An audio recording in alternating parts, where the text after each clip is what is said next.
স্বরাষ্ট্রমন্ত্রী সালাউদ্দিন আহমেদের বক্তব্য নিয়ে সংসদে এক পশলা উত্তেজনা। তাতে বলা হচ্ছে তার বক্তব্য সংসদীয় ফ্যাসিজম। জামাতের আমির বলছেন সংসদের ভবিষ্যৎ নিয়ে কিছুটা চিন্তিত। জামাতের আমির বলছেন এবং স্পিকার বলছেন যেভাবে সংসদে কথা বলতে বাধা দেয়া হচ্ছে ভালো লক্ষণ নয়।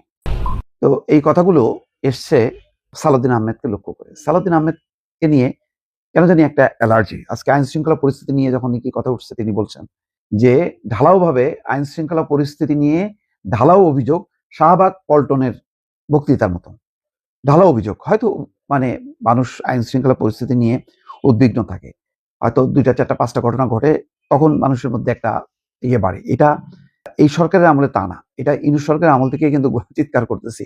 তখন তো মবের একটা বিরাট ব্যাপার ছিল। তো এখন সংসদে আলোচনা হচ্ছে, রংপুরের ঘটনা নিয়ে বেশ একটা প্রতিক্রিয়া তৈরি হয়েছে। এই মৃত্যুটা অনেকে মানতে চাচ্ছে না যে এটা শুধু ইয়াবা সেবনের কারণে 2 তরুণের পক্ষে 4 সদস্যকে মেরে ফেলা, এটা অনেকে মনে করছে যে তারপরে আবার আলামত মুছে ফেলা কথাগুলো এসছে যে তদন্তটা আসলে ঠিক মতন হচ্ছে কিনা। তো এখন স্বরাষ্ট্রমন্ত্রীর এ নিয়ে একটা অ্যালার্জি তৈরি হচ্ছে, কারণ স্বরাষ্ট্রমন্ত্রী যেভাবে বিরোধী দলের রাজনৈতিক বক্তব্যগুলোকে মোকাবেলা করে হাস্যরসাত্মকভাবে, এটা হজম করা বিরোধী দলের পক্ষে সম্ভব হয় না।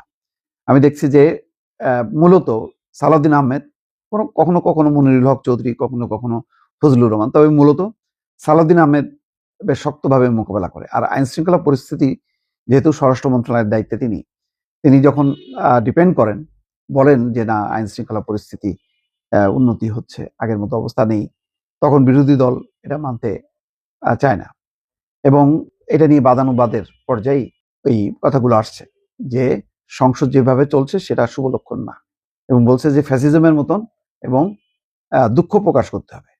মানে তিনি যেভাবে তুচ্ছ তাচ্ছিল্য করে বিরোধী দলের উদ্দেশ্যে কথা বলেন, এটা দুঃখ প্রকাশ করতে হবে, এটা বিরোধী দলের দাবি।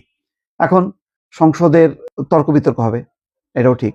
সেই তর্ক বিতর্কে যাতে একটা একটু মান বজায় থাকে, এখন বিরোধী দলকেও সেই তথ্যপাত্য নিয়ে মোকাবেলা করতে হবে সরকারি দলকে। সালাউদ্দিন আহমেদ যথেষ্ট মেধাবী, তিনি খুবই সুনির্দিষ্টভাবে বা নানা উদাহরণ দিয়ে যেভাবে তিনি মানে আক্রমণ করেন বিরোধী দলকে, তার উত্তরে বিরোধী দল খুব জুৎসই কেউ পারেন না। যদিও রুমিন ফারহানা তার মতন করে তিনি যখন বক্তব্য রাখেন সেটা আবার খুব জোরালো হয়। এখন রুমিন ফারহানাকে তো আর বিরোধী দল বলা যায় না, তিনি স্বতন্ত্র সদস্য। বিরোধী দলের যারা, তারা ঠিক খেই হারাই ফেলে আমার ধারণা, এবং আবার সহ্যও করতে পারে না সালাউদ্দিন আহমেদের বক্তব্য। তো এটা নিয়ে সংসদের একদম প্রথম দিন থেকেই সেই ইসলামী ব্যাংক ইস্যু নিয়ে অন্তর্বর্তী সরকারের ডক্টর ইউনূসের সাথে সম্পর্ক, ওই যে যমুনার অন্তরে আর যমুনার কিনারে, এই নানা রকম বক্তব্যগুলো খুবই অস্বস্তি প্রকাশ করেছে বিরোধী দল, বিশেষ করে জামাত। তো এখন সংসদের আজকের এই যাত্রার অধিবেশনের প্রথম দিনই বেশ যে উত্তাপ ছড়ালো, বাকি দিনগুলোতে দেখা যাক যে এগুলো আসলে খুব নিয়ন্ত্রিতভাবে চলে কিনা, স্পিকার সামাল দিতে পারে কিনা।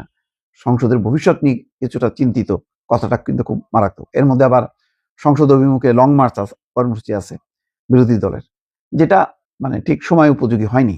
এখনো এমন পরিস্থিতি হয়নি যে সংসদ অভিমুখে লং মার্চ করতে হবে। যাক, এটা বিরোধী দলের বিষয়, কিন্তু সংসদে এই যে পাল্টাপাল্টি, এর মধ্যে যথেষ্ট পরিমাণ এক পক্ষ আর এক পক্ষকে সম্মান দিয়ে সমালোচনা করতে হবে এবং গঠনমূলক আলোচনা করতে হবে। হয়তো সেই জায়গাটা একটা ব্যাঘাত ঘটেছে বলে বিরোধী দলের দুঃখ প্রকাশ করার দাবি জানিয়েছে।